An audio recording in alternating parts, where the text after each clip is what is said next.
Patay ang isang lalaking patawid sa kalsada matapos mabundol ng tricycle sa Mabini, Batangas. Nakatutok si Denise Abante.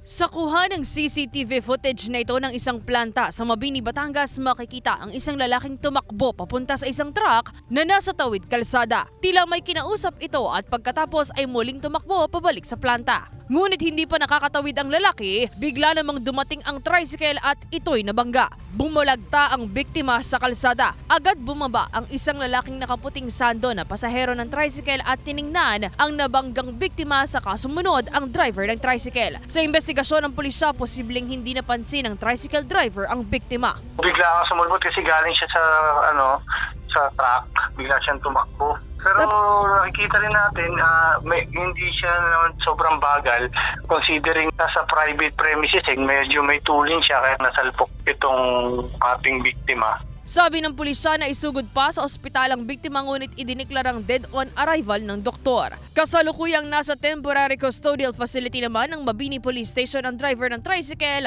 na nahaharap sa kaukulang reklamo. Kahapon, sinailalim yung suspect sa inquest proceedings at sinampahan natin siya ng reklamong reckless imprudence resulting in homicide. Sinisika pa ng GMA Regional TV Balitang Southern Tagalog na makuhanan ng pahayag ang pamilya ng biktima at ang tricycle driver. Laging mag-iingat, laging alerto kapag ka nagmamaneho. Always eyes on the road at kung may iba mang gagawin na kailangang alisin ang mata sa kalsada ay huminto o magbagal.